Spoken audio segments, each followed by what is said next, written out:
Hello and welcome back to the Simplifiers podcast, where we take topics in work and life and simplify them. And friends, we're going to talk about the life side of things today. Specifically, as we move into the summer months, as you realize that you may have children who are no longer in school and you gosh darn need to put some systems into place so that the well-oiled machine continues to run easy.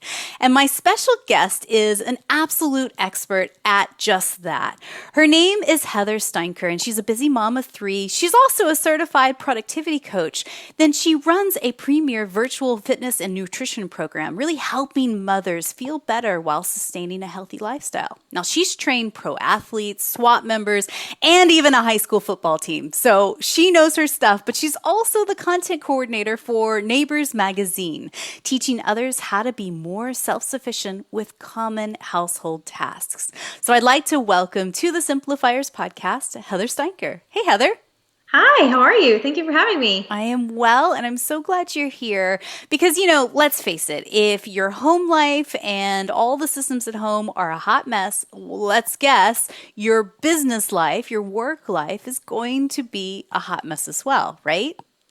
I mean, not necessarily. If you have a system and you have kind of a routine in order, you should be able to hopefully manage it. But I mean, you also have you've got kids. You never know what's going to happen. Well, I find that the stress bleeds over from one system to the other if 100%. Something's not working well. I've got kids as well. My kids are 11 and 12 at the time of this recording. So I know, and I remember barely what it was like with toddlers. I mean, it's a whole other ball game. It's belligerent little people that are running around making an absolute chaos of your home. What led you to actually launching and calling your company Chaos and Cookies? Well, it's what it sounds. So basically, chaos is always, I feel like balance. We're always trying to find balance, but I feel like it's really about controlling chaos because you can't control anything except yourself, really, and your environment to a point. And then cookies, because I've got 3 children. They're always asking for some sort of treat. And no matter how much you clean, there's always crumbs. Everywhere. Like everywhere. Yes. As soon as you clean, it's like crumbs. It's like, what? Wait, I just cleaned. Why are you eating that muffin? And it's all over the floor. Yes, exactly.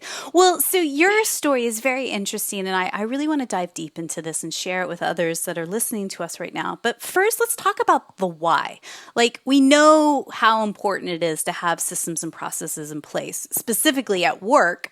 But why do you feel like it's important to do the same in your home as well? So I feel like being a mom, I mean, that's basically the stigma as well. I'm not going to, dads too are in this mix, but for the majority, moms are the boss, the head of the household when it comes to the way things function and run.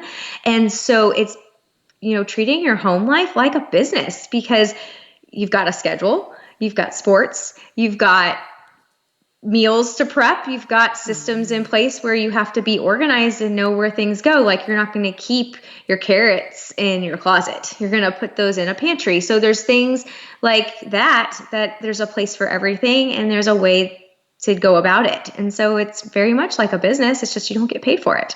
Yeah. I mean, isn't that the truth, right? Right. Well, and so you also talk about really making things routine and predictable. Like, why is that important? For one, with small kids like myself, I mean, right now they're 7, and actually tomorrow I will have a 6-year-old, and on Saturday I will have a 4-year-old on my hands in 1 week. And so emotions are high. They like predictability. They like to know what's coming. Temper tantrums and emotions are growing into them. And so it's very you're dodging bombs. I mean, my soon-to-be 4-year-old you forget sometimes it's very particular. And my husband's like, oh, it's so controlling. I'm like, no, it's the age. Like they want to do it themselves. They want to put their pants on at snail's pace. And you just kind of have to let it go and not like sit there and be like, let's go, let's go, let's go.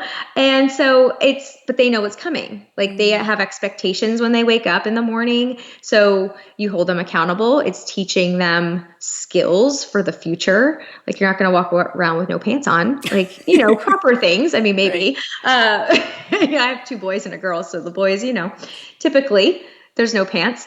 But I think that having a predictable environment really helps with tantrums and just knowing what's coming. Because if something does get thrown in the mix, that's change, and no one likes change. And so at least it gives them some sort of sense of like structure.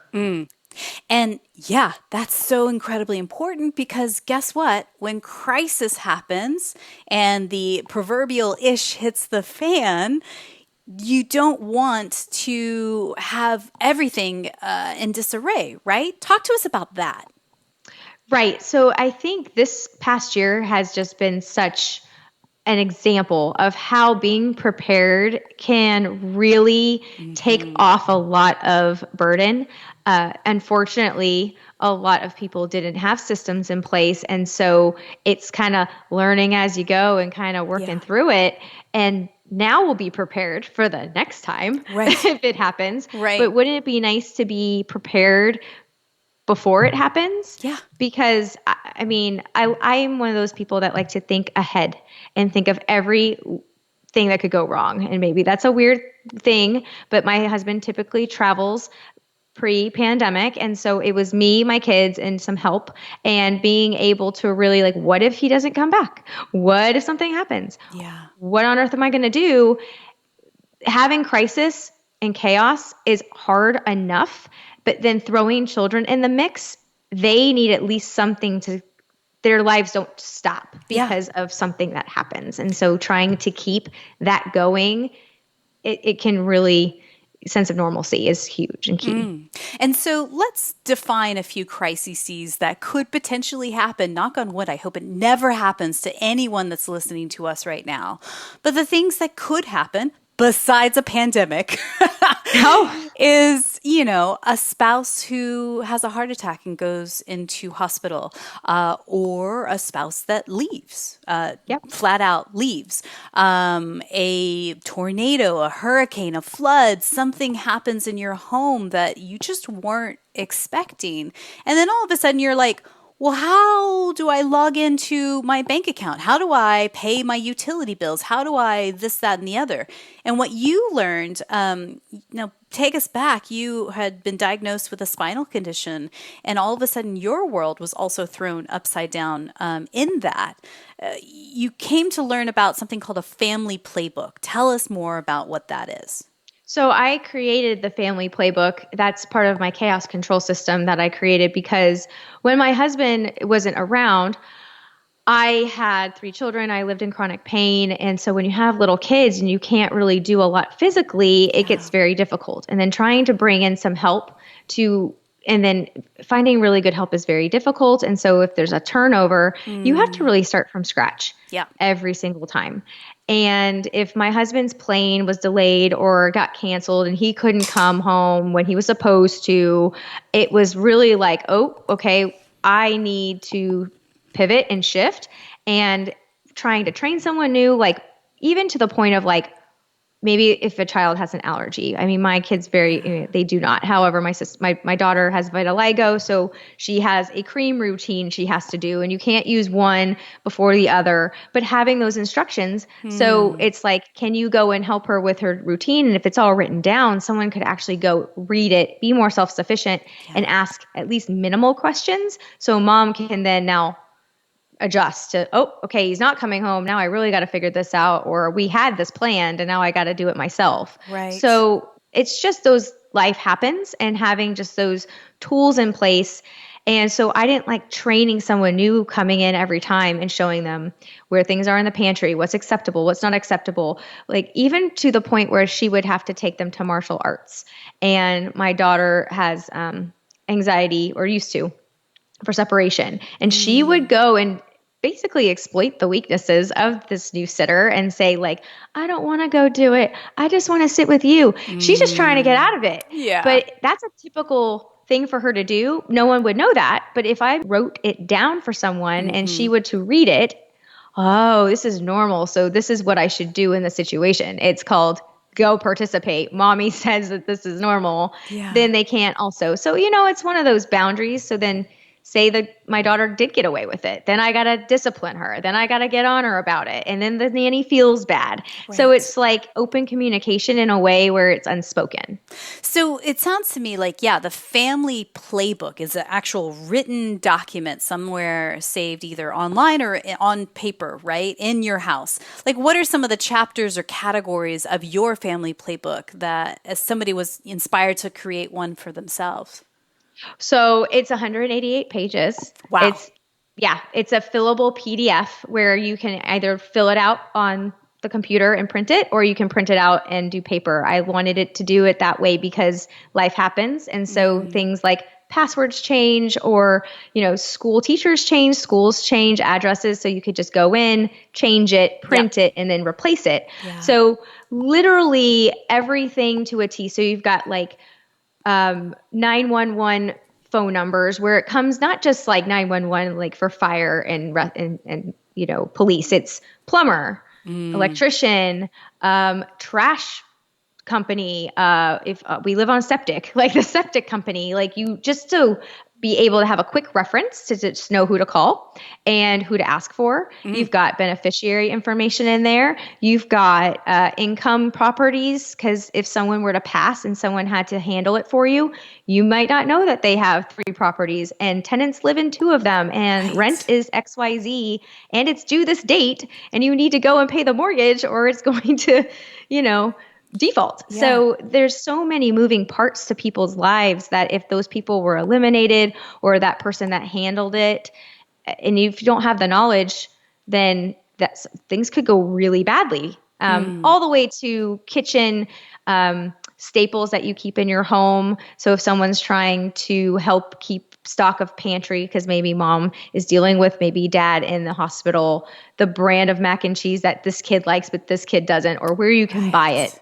Very specific to, animal poison control. Well, and I imagine, Heather, by the way, it's so genius. But I also imagine that you probably started with one particular category spot or in your life or house and then built and built and built and built and built over time. You're like, oh, well, gosh, that when you start documenting this piece, then it opens up the floodgates of like, well, yeah, we really need to document this piece, right? Yeah. So it pretty much starts like this. Pretty much. And whether you have children or not, maybe you have a pet.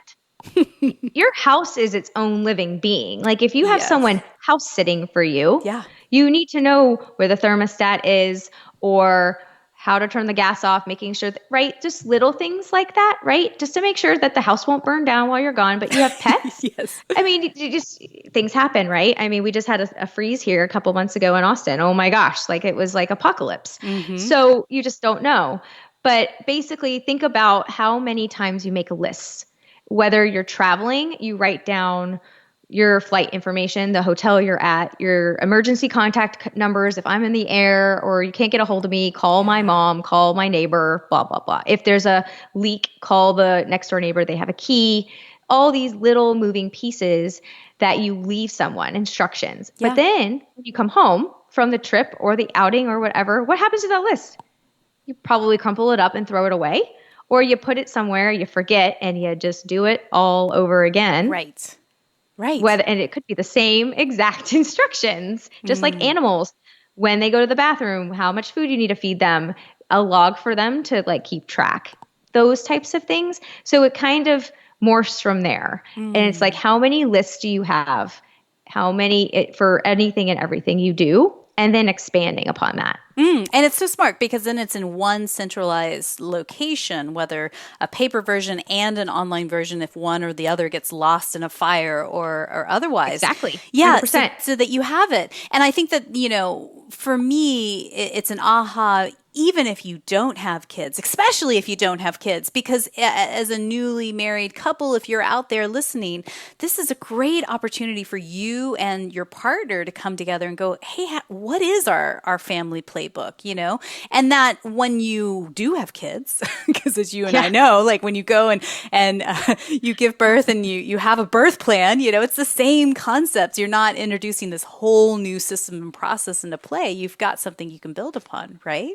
Absolutely. And having it that way to where it's like the diaper size or the brand of diapers or maybe the creams that you prefer. Because when you're new Yes. parents, like you're very particular, or you have your routine and you've got like all of those things. But if you have someone come in to help because you want to go for a date night and there's so many particulars, but don't want to worry. So it also takes some worry. Like everything is there. She knows exactly even where the refills are. Yeah. I mean, it takes some time, but I think then it also forces you to keep that system in order and keeps your house organized, because it wouldn't make sense to have something written down if it's not like there for Used. them to go, right? Right. Exactly. And so with the digital and the paper copy, think of it as a manual for your home.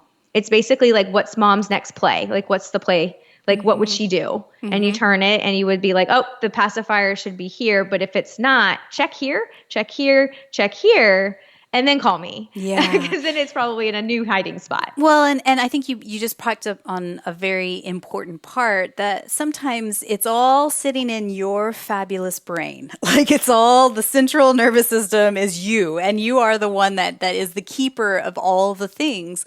And until you bring it out and share it with someone else, whether it's your spouse, your kids, your support team, like babysitters, dog sitters, grandmothers, all the things, then they will always look to you to solve the problem, right? And what if you aren't there? I hate to say that. That's so morbid, but it just true. happened. Actually, I went to LA a couple weeks ago, first time in a year. My husband was home, and typically I have help for him because before pandemic, he didn't really know what to do because he was always gone. And so she would just kind of tie up the loose ends. But my daughter has a bunny that she sleeps with, and I'm the mom I haven't left the house in over a year, but it's like, I know where to go look. If she brought it outside in the garage, it was probably sitting out there, or she probably shoved it behind a pillow. She was crying, and it crushes your like mom's soul. And it's like, I can't go find it for her.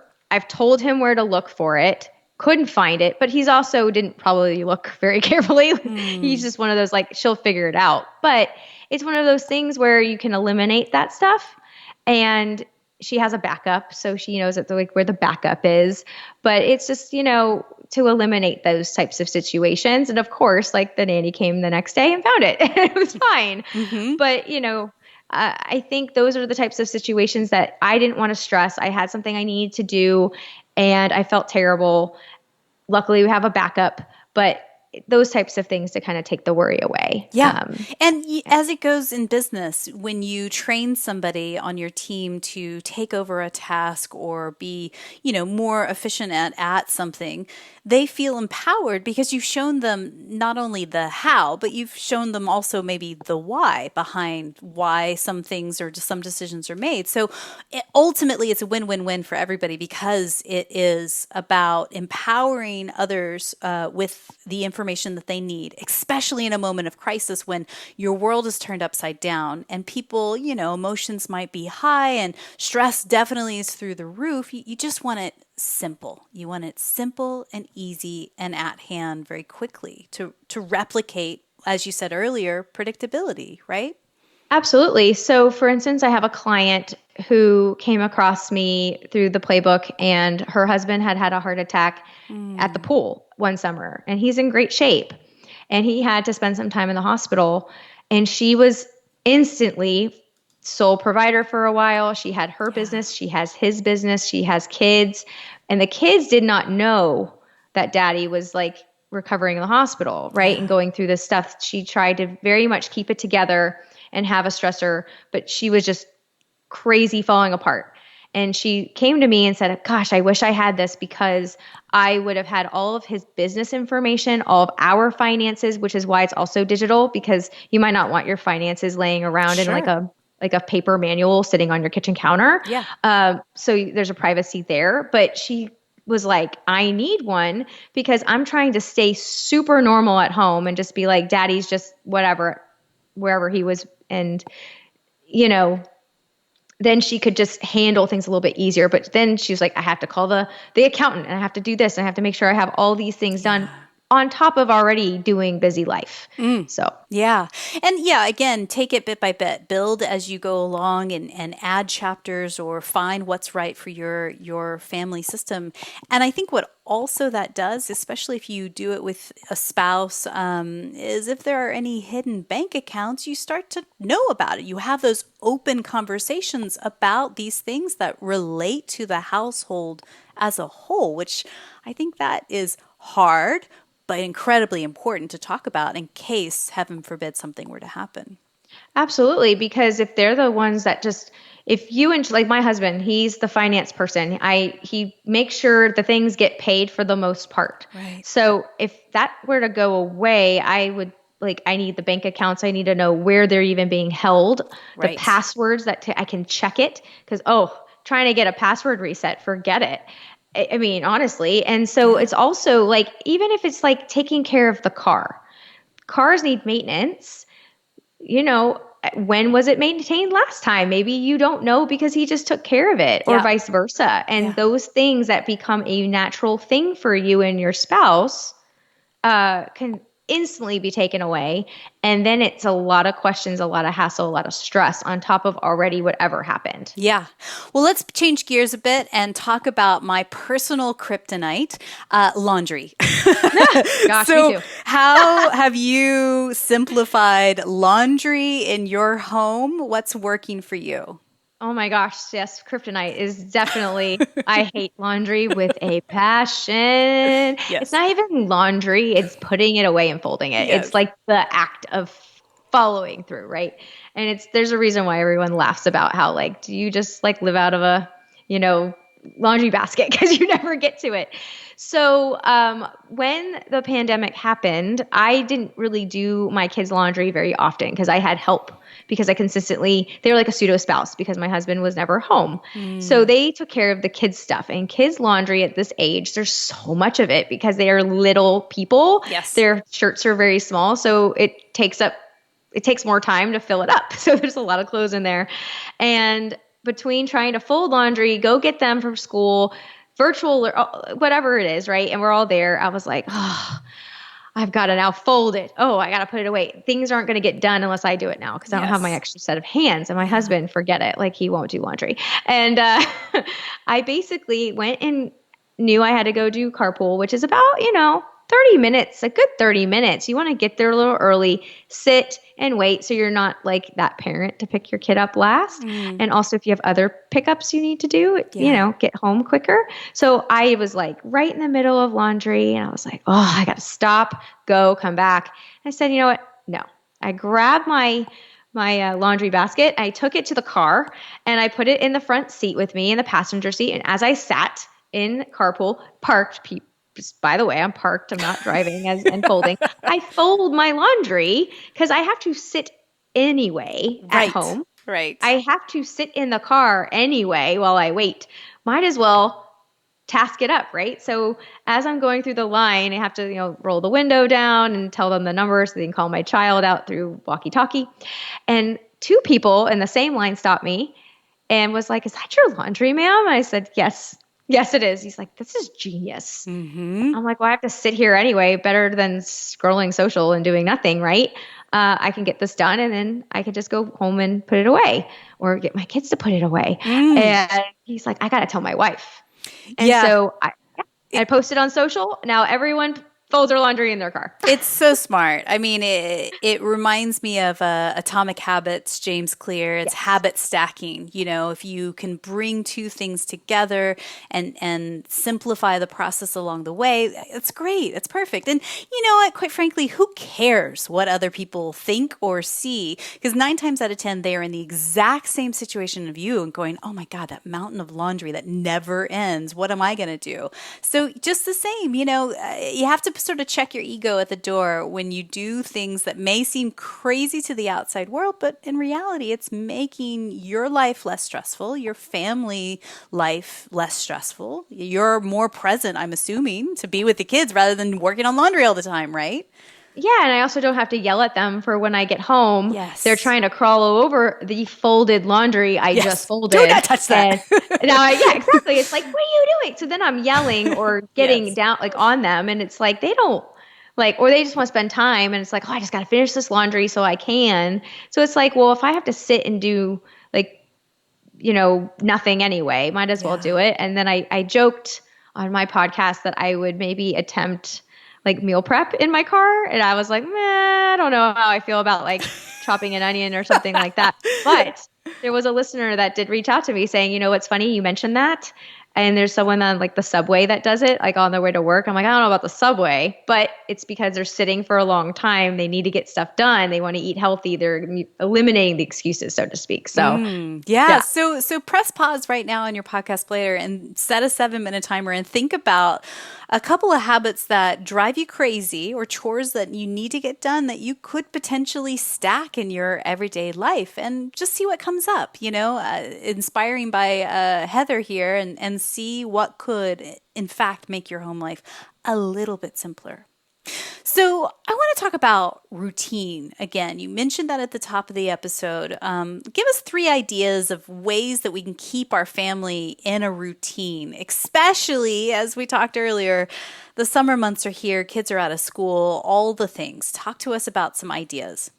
Sure. So organization is key at home, like having specific places for things. So for instance, like if you have a mud room or you have like a place that you hang up your backpacks and stuff, like for me, I have bins and I have a bin for like baseball caps. I have a bin for winter, even though it's not technically winter, but we still have it for like when we, Yeah. hats for when it's cold. So I have a winter one. And then I have a summer, which is like the summer hats or the summer things. Yeah. And so when they come in, they have a designated place for people or the kids to put it. Or I can go, because it's real high up, I can put them away. So then for the next time someone comes, or maybe my mom comes and wants to go swimming, it's like, okay, make sure that they have a hat. It's in the 3rd bin over there. And it's Yes. with the other one, so she's not sifting through every type of hat. So really looking at your space on where it will make sense and have like a centralized location. So organization is key, and it really doesn't take a long time to do it.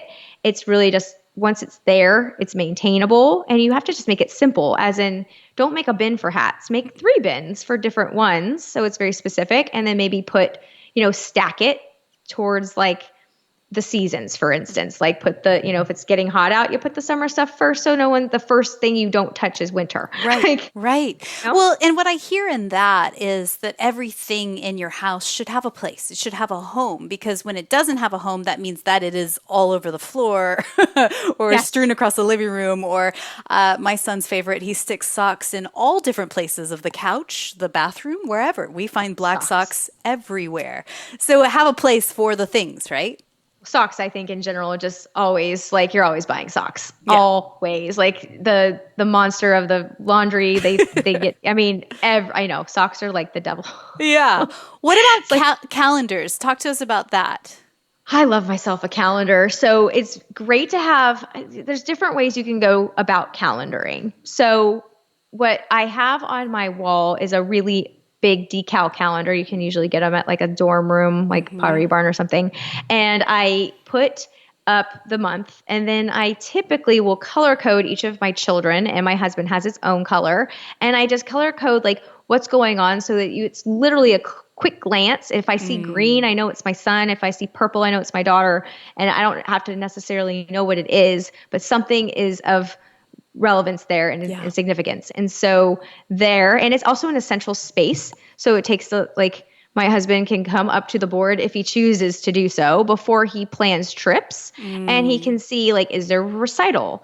Is there something that's happening? Is there a doctor's appointment that he might have that he didn't know about on there, and plan accordingly? Or if our sitter at the time couldn't make it, it's like, no, I will not. Like, you will not travel this week, kind of thing.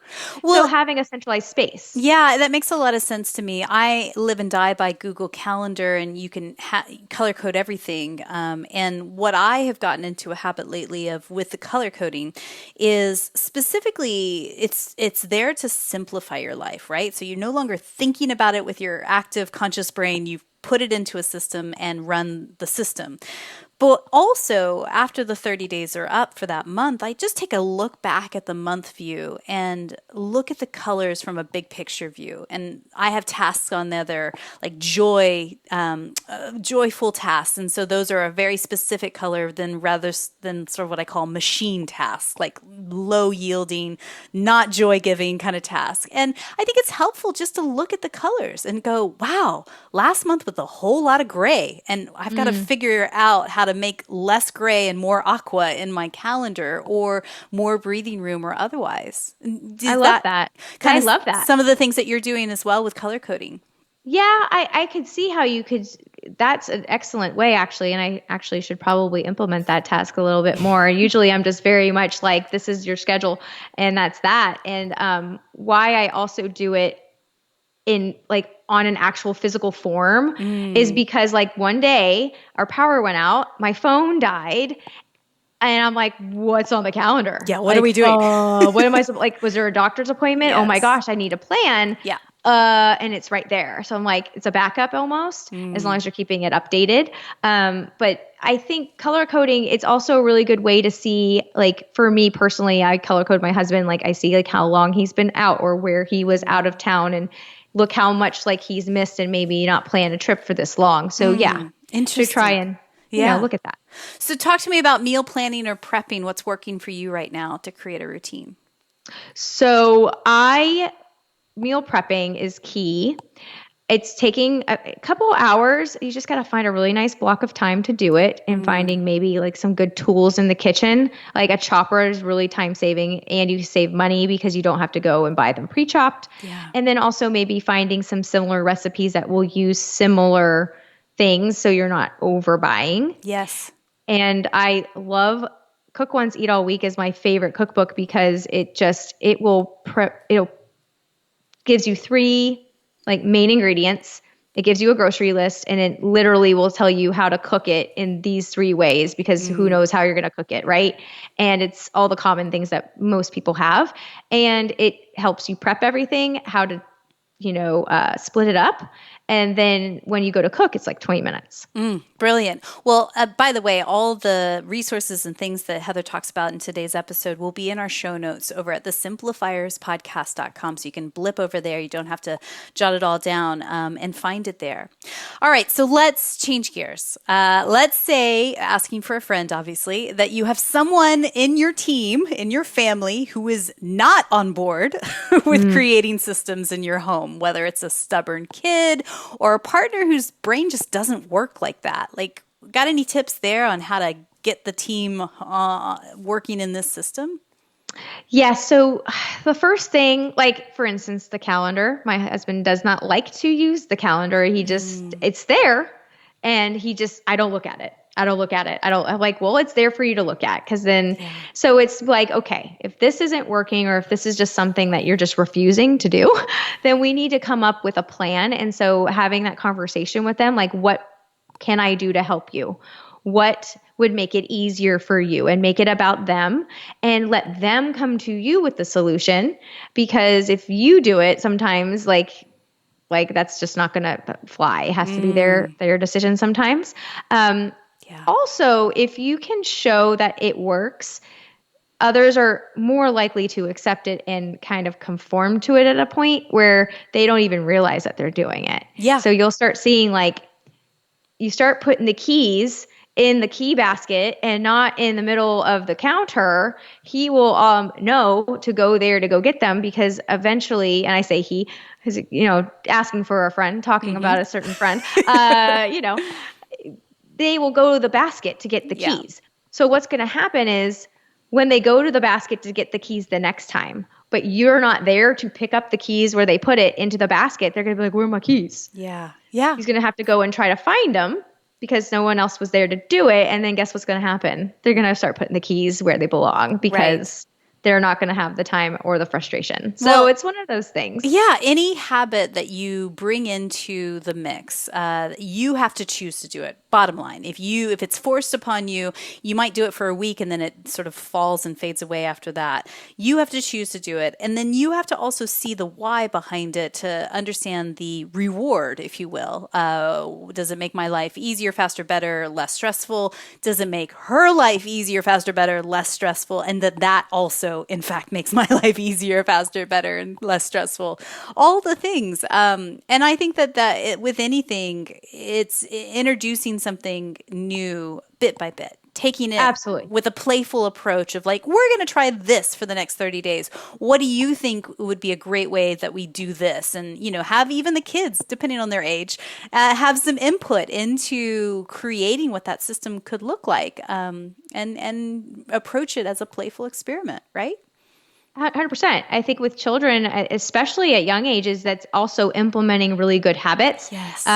Less tantrums, better behavior. It sets them up for skills for the future, good or bad, maybe, depending on how extreme you are. But I think that when they become adults and move out, they will apply their lifestyle, which is there's going to be a place for something. They're not going to be living in disarray. Yeah. And it hopefully will just pay off later. For instance, my children, like we've now implemented, if they leave a toy out at the end of the night, and I've asked them several times to go and make sure that they bring it back to wherever it needs to be, whether that be their room. Like Bunny now stays in the room because if you don't want to not know where she is, like you don't take her out, take the backup. But those types of things, we put them away. Like they don't get it back. So then when they go and they're like, where's my XYZ? It's like, well, is it where it belongs? No. Well, it's probably in timeout. It's probably somewhere you got to earn it back, or good luck going to find it. I'm not going to go find it. And it teaches them that if they want to go play with that toy, they better best put it back where it belongs so they know where to find it, because I'm not going to go help you anymore.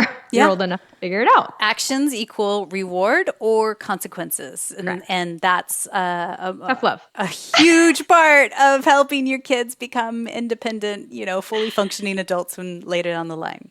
It works with adults too, just so you know. It does work with adults. Like I constantly am like, have you seen my glasses? I'm like, if you would just stop putting them in your front pocket and put them on the stinking cord that I've gotten you. I know it looks stupid, but you won't lose them in the kid's bed when you're tucking them in, and I have to go in there and like sift through the dark, right? Oh my goodness. So, there's just there's things that they just will have to learn themselves. Tough love.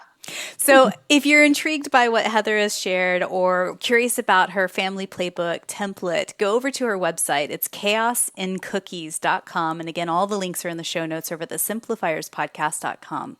And now I know you are taking part in a 5-day virtual workshop, the Blissful Parenting Bootcamp, which is actually starting May 24th, 2021. So make sure if you guys are curious about that, you want to take a 5-day challenge to really start to shape up all the things in your home household, check that out with Heather being featured as one of the speakers at that as well.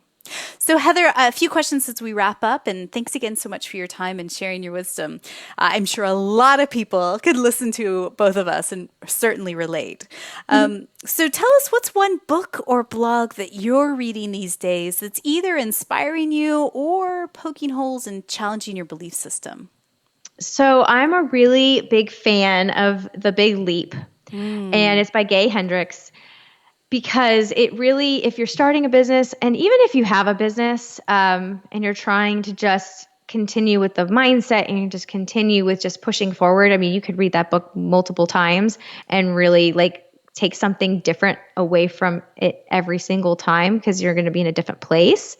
So it's a really popular book, especially amongst entrepreneurs. And it's just it's a great read, easy read. I get a lot of inspiration from there, and I highly recommend it. Yeah, it's a great book. We'll put a link in the show notes for people if you guys want to check that out. So tell me, who's one person in your network, somebody that you know personally, you just feel is up to brilliant things? We could shine a spotlight on them, and who knows, maybe one day we'll have them on the podcast. So Carrie Murphy is Inspired Living. She's a mentor of mine. She actually, her Inspired Living helped build my brand, but she is just an incredible woman, and I have the privilege to know her now as I work with her part-time as well. And when you say brilliant, that was actually the first thing that came to my mind, because she actually holds an event called Brilliant, and it's for women doing amazing things in the world and business and really empowering women. And she's such a shining light. She's so just, I call her shiny. She laughs, but she's just so, she's a video expert, and she helps really bring you out on camera and really getting your message out and really just getting your, like, getting clear. And she has impacted my life so much and impacts so many. And so I really encourage anyone and everyone to go and check out Carrie Murphy. Brilliant. Keri. Yeah, that's great. Well, we will link her up in the show notes as well if people want to check her work out and see what the Brilliant event is all about. Oh yeah, you should go. It's an amazing. It's virtual and in person this year. I'm excited. It's in September. So fabulous. Yeah. So I believe gratitude and simplicity go hand in hand. Tell me, what are you grateful for today? I am grateful for the ability to be able to do what I do work-wise and help others at home as well, with also having my children here. They're young. It's very important. I've been privileged, and I'm very grateful to be able to do what I do and not have to go to an office and miss out. Yeah. You only have those little guys for 18 years, whether it's good days or bad. Yeah. But just being present and trying very hard and having the ability to set the stage right for them as well. So I'm really just grateful for that. And it goes by as fast as people say, like, if not faster. I'm at the place now with a 12-year-old where I'm thinking, gosh, we only have 5 more summers till she goes off to college. So yes. This week is particularly hard for me because I have a birthday tomorrow and Saturday. So it's like, I don't get to just like digest the one birthday. I have to do 2. Oh gosh.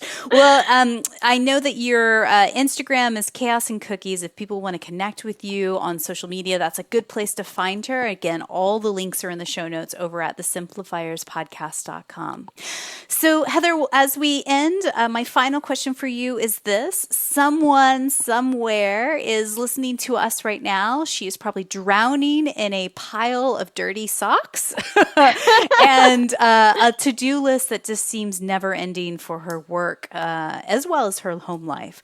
What's one thing you could just whisper into her ear right now to encourage her in this moment?